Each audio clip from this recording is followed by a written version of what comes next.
Mic check 1, 2. All right, I think we live. About to find out though, ain't we?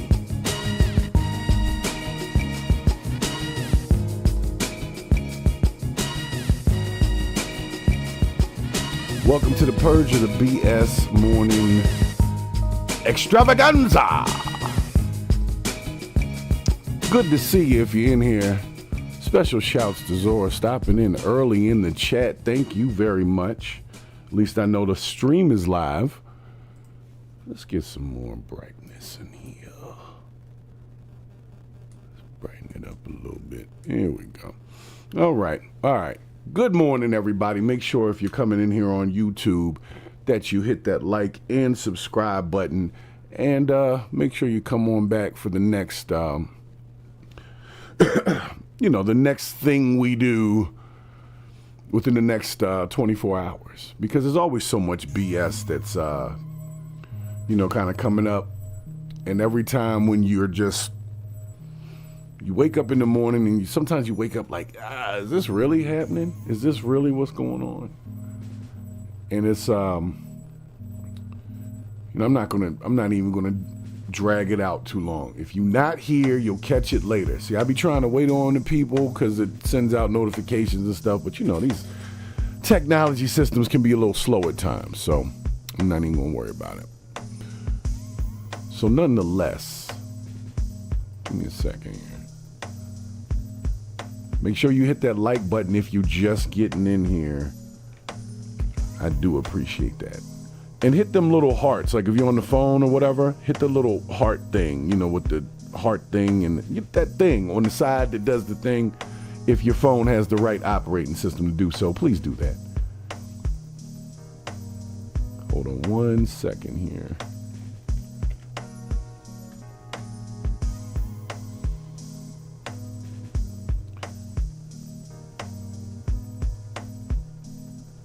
That's not what that was supposed to do. There it is.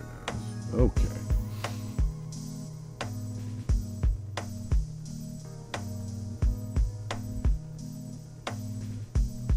Refreshing.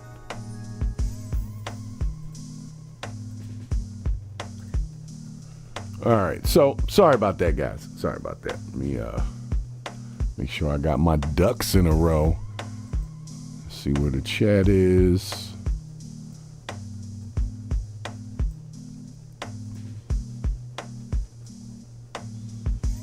There's 2 chats. Okay, if you're on Facebook, I can't see the chat. So thank you for stopping in or whatever.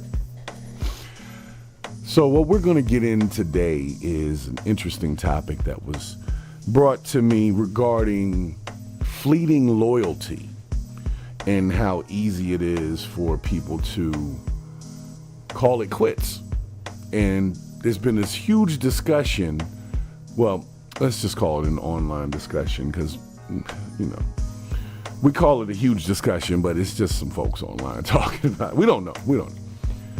But anyway, there's been this discussion about this particular post this young lady put up where she filed for divorce after a month of her significant other, her husband, being unemployed. And it didn't seem like she was unable to do it. It was the fact that she was asked to do it, like as a wife asked to do that, and she had an issue with it. So I wanted y'all to see the video. Check out the clip here. Give me a moment.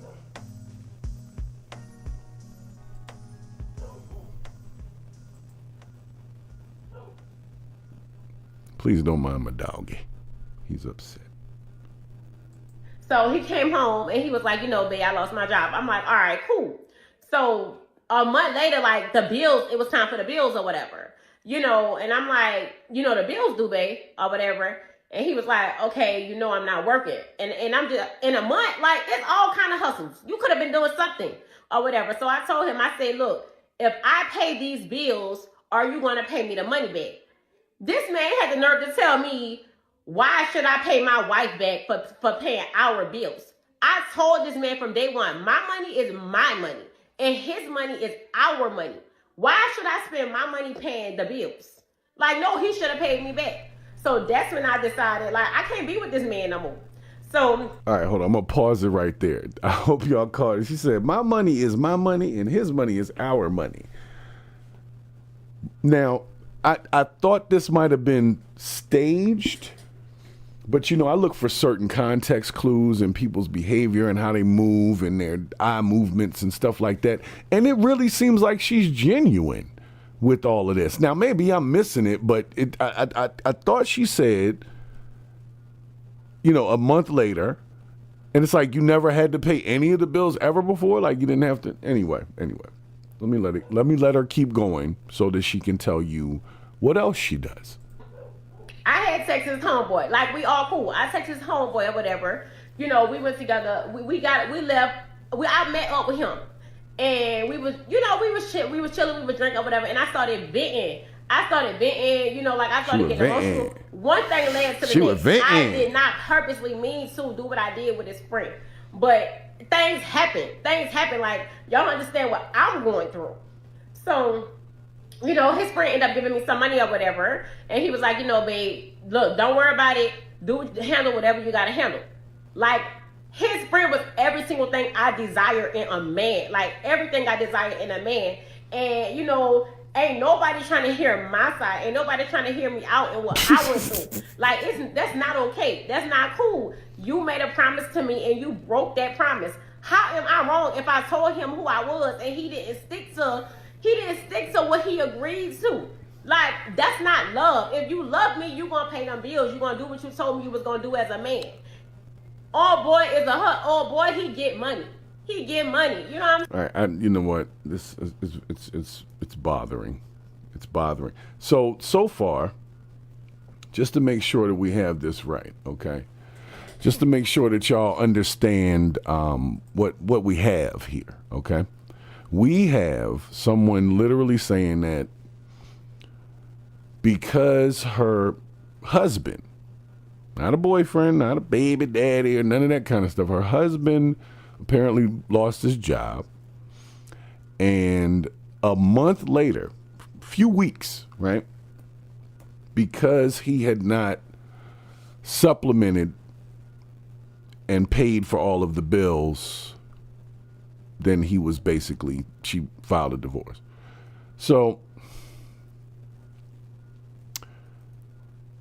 there's so much wrong with this situation. Like, there's so much wrong with this situation, and I don't really know where exactly to start. I don't even know where to start with this. All right, so let me adjust this situation. If you're here on the Tizoob, and I mean the tube of you, make sure you hit the like and subscribe. The morning show is in full effect. Jump in the chat. Give me a thumbs up. Let me know you can hear me. Appreciate it. Now,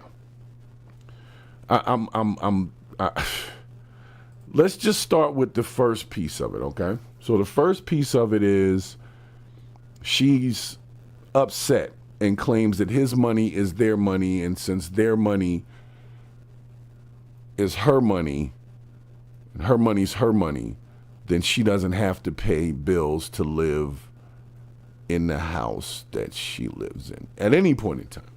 Now, I'm not going to get into the weeds about these people's relationship. I really don't know if this man made some type of a bargain with her. I don't know the husband guy. I don't know any of that. What I do know is nowhere in the marriage vows does it mention anything about leaving people when they lose their job. I'm pretty sure it says sickness, health, better, worse. I'm pretty sure that's what happened. So was she not paying attention when she said the vows? Or was this something different? Like, I don't know. I don't know. Maybe I'm missing it. Please correct me if I'm wrong, but let me say this. Because everything's become so transactional with relationships, somebody could literally feel the way that this woman felt, as if a man not being able to pay for something for a month means that he doesn't love her. Like, and then instead of addressing the situation directly, she goes and like sleeps with his homeboy and gets some money from him. And I mean, it just seems like, I don't know. Then she jumps on the internet. I'll get into that later, which is why I think a lot of this stuff be staged. But I really think that we need to have a conversation. We need to have a conversation. I'm going to be honest. There's way too much high expectations from low input people in this world. I don't want to say that they're asking for too much, but it's because the world is not cheap. It ain't cheap to live here. It ain't cheap to look good. It ain't cheap to eat healthy. None of it's cheap. So I think it's about 80% of the population, the working population, literally lives check to check. So if you lose a gig for a month, something's happening. Something got to give. Something got to be paid. Now you would think that before a person takes the vows of marriage, they might expect that at some point they might have to pick up the slack to help out, right? You would think that. Maybe not in this case, but you would think that. But here's my issue. Not even an issue. Here's what's funny to me. In that video, she mentions that he knew who she was before he married her. So it sounds like this was the established agreement, or at least in her mind. I don't know. I don't know. But what I am saying is, from how she's speaking about it, it would appear that she and he, whomever he would be, made some type of an agreement that as long as he took care of that, she would be his lady or whatever. So I don't know. I'm feeling like I don't want to disrespect the woman because I don't know her, and I don't know if that was the agreement. But gentlemen, at the end of the day, I blame the fellas for that one. I blame the guy for making that transactional agreement. I blame the friend for slipping in and knocking her off when she was venting about his homeboy. Like, where's the loyalty at in that? Like, there's so much disloyalty going on here. I'm not really sure that we should be having a loyalty conversation of whether or not somebody loves somebody. If you can dip off to the closest close friend, and within a 24-hour period, he's knocking cheeks, but you can't give a man some time to get back on his feet if he's already propped you up. Oh my gosh. But he did choose her. And I feel like this person existed in that light before they were married. And so he shouldn't even really be surprised, right? So whose fault is that? If you got a woman that you can't even trust around your friends for 24 hours or less, if she feeling the type of way, that's not a good woman to pick up. But that's your fault. You picked it. Not saying she's right, just saying you picked that. And when you pick that, you get that. It is what it is. You know, there's plenty of phrases that go along with that to justify. And we're not going to get into all of that. But the point I'm trying to make is I blame the dude at the end of the day. She's dirty. Don't get it twisted. I do feel like she's dirty, but I feel like he should have never let her think that she was that good, that he would make her feel like she could do all that. I don't know. What y'all think in the chat? Zora, you still in the chat? You might be. You might not be. Anybody who's in the chat, when they see this and when they hear this ridiculousness, who's really at fault? And there's a bunch of comments on there, but who's really at fault? Is it the woman for being selfish in this regard, or is it the man for being stupid and picking somebody who was that type of person? I don't know. I'm just saying, I mean, we got choices out here, and most folks, you know, I'm not going to say I've never made a bad choice in life. Shit. So I understand. Just like I said I think it was the last episode, sometimes we put things to the side because something looks good. And just because it looks good, we don't pay attention to the underlying problems, hoping that it'll just look good enough for us to forget about. But in all honesty, it's like a car, right? Like when you first buy a car, a brand new car, that car is clean, smells good, looks good, it is powerful, and you know what I'm saying? But after you put about 100,000 miles on it, you still appreciate the car, but it doesn't look as good as it used to, and it doesn't perform as well as it used to. I know it's crazy, right? But that's how a lot of times relationships are.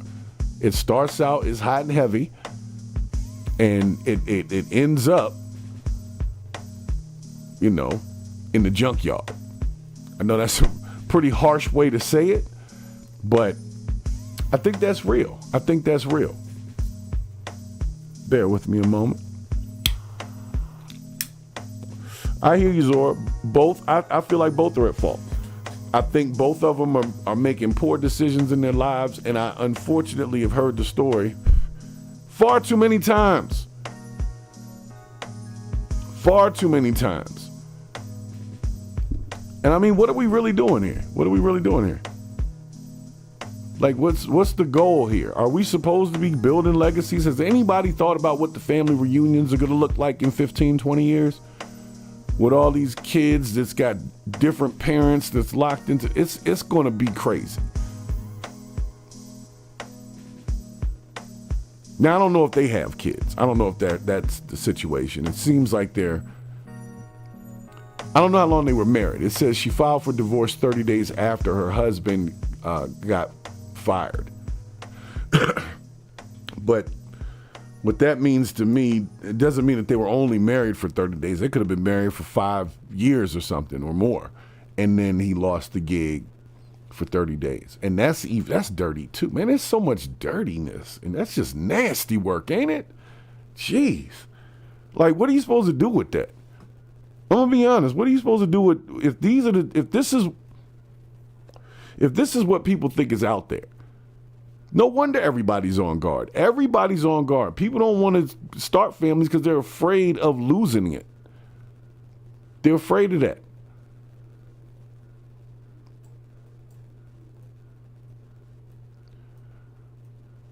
And see, here's the thing. If you, like I said, if you go to a person,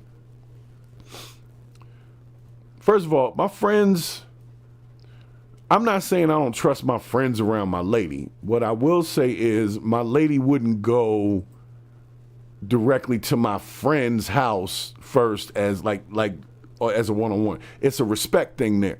So that's why I'm saying the loyalty is lost on so many different sides here.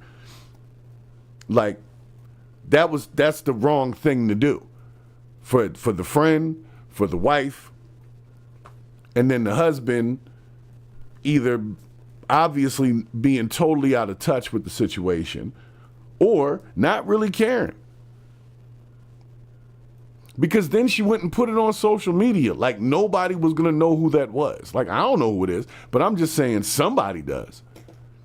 So even if it is staged, if she does have some type of relationship going on, like, that's goofy too. Let's not act like this is what's going on if it's not. And if it is, that's also goofy. The goofiness is in a 360-degree circle around this situation. There's no loyalty. Nobody's being smart about the situation. These are not adult thinkers. These are not adult thinkers. And then they put this on the internet and have people have to take a side on a decision-making process and a situation that's immature at its root. It's stupid. That's dumb to me. Not even the leaving somebody after 30 days, but now you got to go over to the friend. Now you done drag the friend into it. I hate to say it, but find a random. So that it's not an issue. I mean, I don't know how to describe that correctly without trying to make it sound like I'm saying it's okay in a certain way versus not. But I'm just saying, like, come on, man. You're just destroying all across the board. Everybody's destructive. Destroying their own situation because they want to be emotional. I don't know, man. I don't know. That's scary to me. That's scary to me. I don't know about y'all, but that's